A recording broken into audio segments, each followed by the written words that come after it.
Hi, welcome to this part of my review featuring the DarkEnergy Core Rulebook.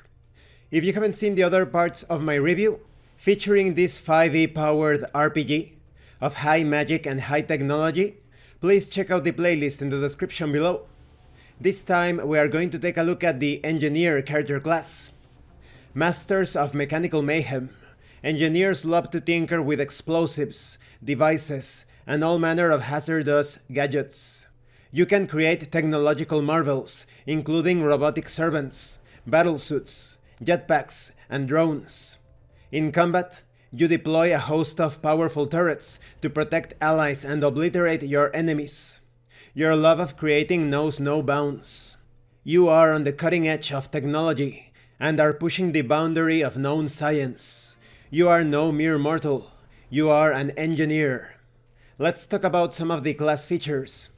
When it comes to hit points, you are pretty decent. You have an intelligence ability augment and 8 free augments as well.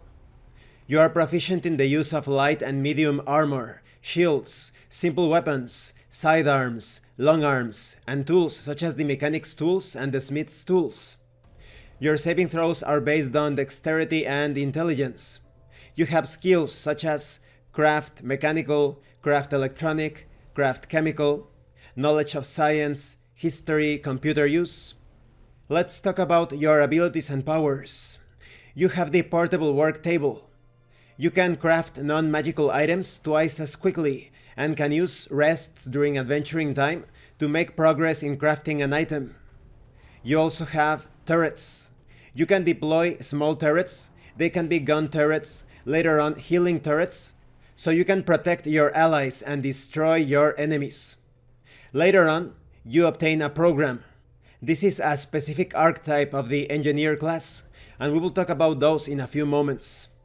Mostly, you have many turrets, electrified net turrets, shield turrets. You can even deploy a second turret at the higher levels of power. Now, let's talk about the programs. First, we have the Artificer, an engineer that has crossed over from the purely mechanical into the realm of the arcane.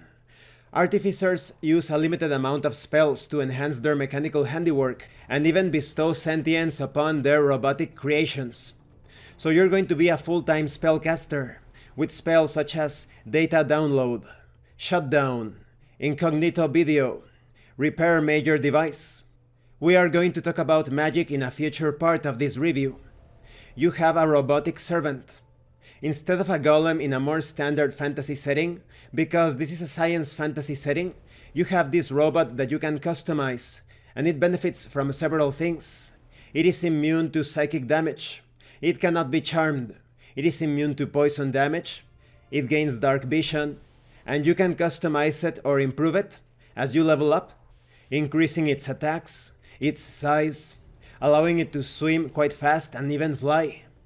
Later on, you gain the ability to channel your Artificer spells into objects for later use. Then we have the Battletech program, perhaps my favorite program. The Battletech is an engineer that loves combat and excels at it. They use their superb intellect to create an advanced suit of power armor to wear in battle.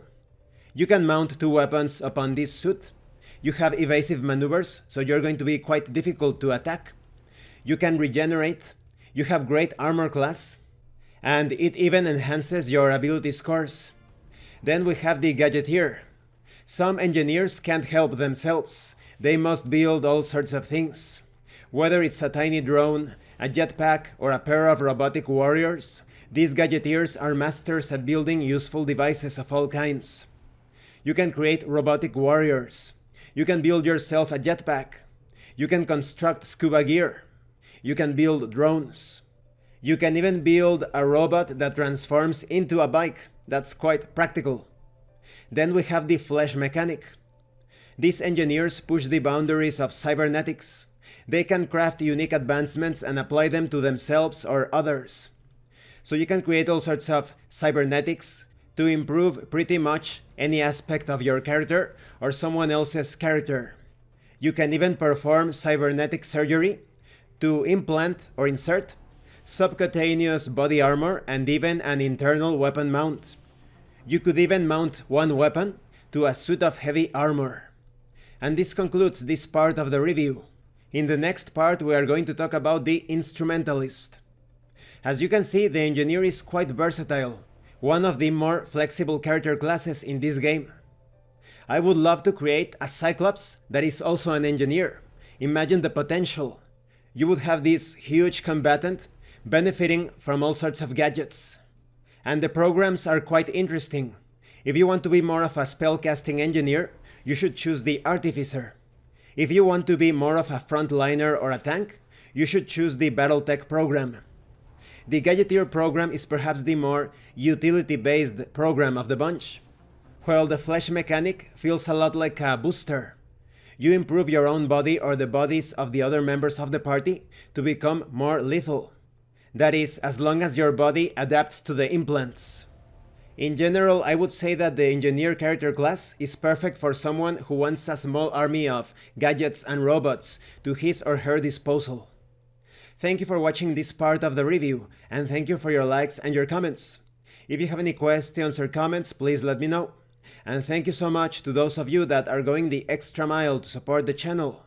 If anyone else wishes to further support the channel, the information on how to do that will be in the description below.